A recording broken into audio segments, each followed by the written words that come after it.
Hello all, this is Inexplicable Shorts. My name is Brandon Uddstrom, and today we have Gracefall, wherein a woman documents her travel through space.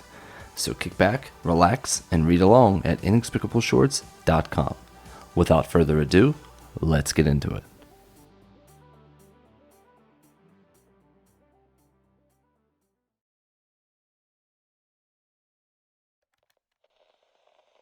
Ever since I was a little girl, all I wanted was to see the stars. A foolish dream, I'm told, by my brother, mother, especially my grandmother. Truth be told, I see it as an escape. Having friends, going to sleepovers, a first kiss, that's never been my life. Not to the letter, anyway. But that's the beautiful thing about space.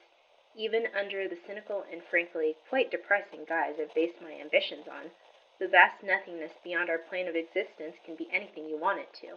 Isn't that right, Rosie? For those who don't know, Rosie is my beautiful Samoyed ex-puppy turned gigantor. Look them up if the breed sounds unfamiliar. They have white coats of fur, very fluffy, truly an empty canvas, which is sort of the theme I'm going for here. God, I really am boring, aren't I? Full disclosure, my sweet girl passed about 2 years ago, but sometimes I talk to her. There are, some doodles around here somewhere. Well, you can't see them, I guess. Awkward. And you probably don't care to have me describe them to you. Just know they are expertly done, in crayon. Nobody here to judge. Gosh, it really is easy to ramble once to no one in particular. Oh, have I said my name yet? My friends and family call me Grace, but I go by, Grace. Either is fine.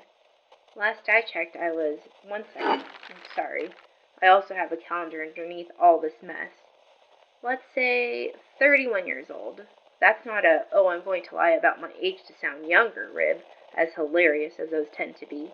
I've simply lost track. Makes me sound stupid, I suppose. Easy to do from where I'm standing. It's interesting, and I've never said this out loud before.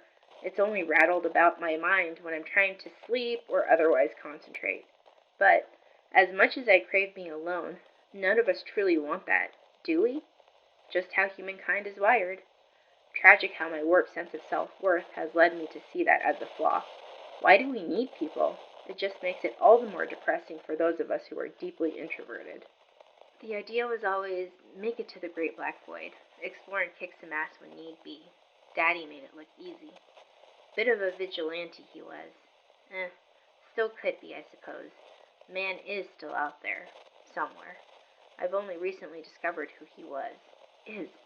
Gotta stop that.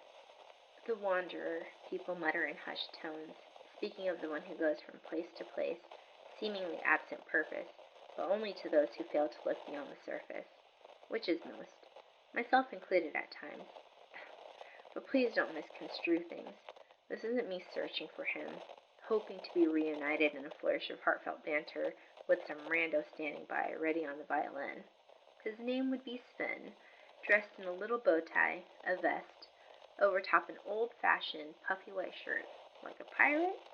Anyhow, let me put this into perspective.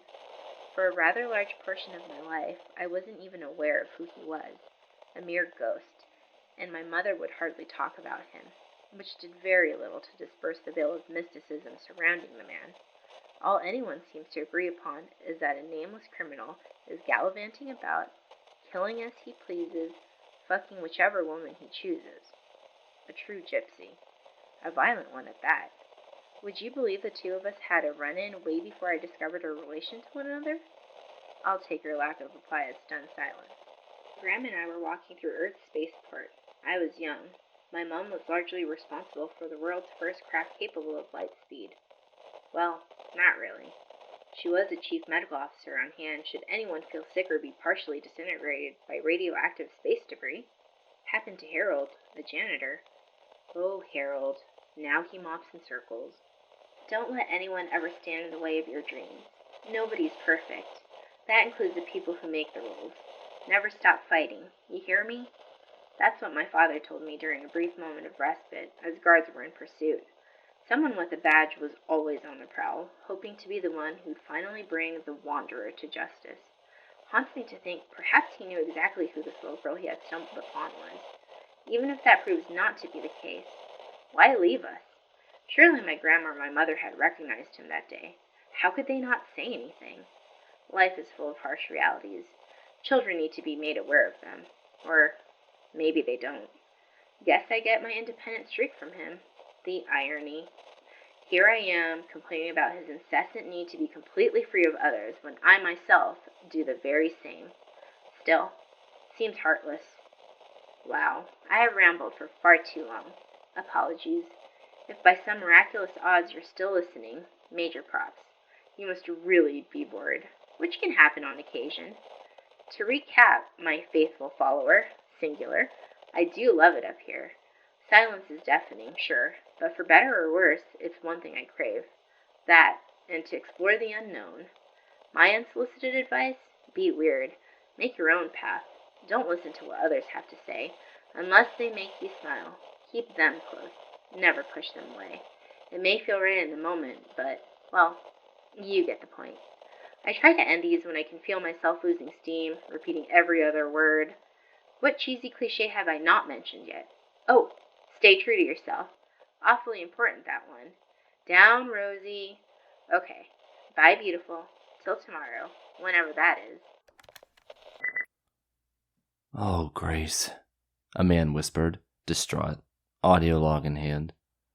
His spacesuit was tattered, cheeks singed with thin trails of blood falling from every patch of ash. Please wake up. He looked on from a distance, carefully monitoring Grace's lifeless body, which lay dormant in a cave that had been carved out of a large rock wall. A billowing cloud of smoke continued to pour from her ship.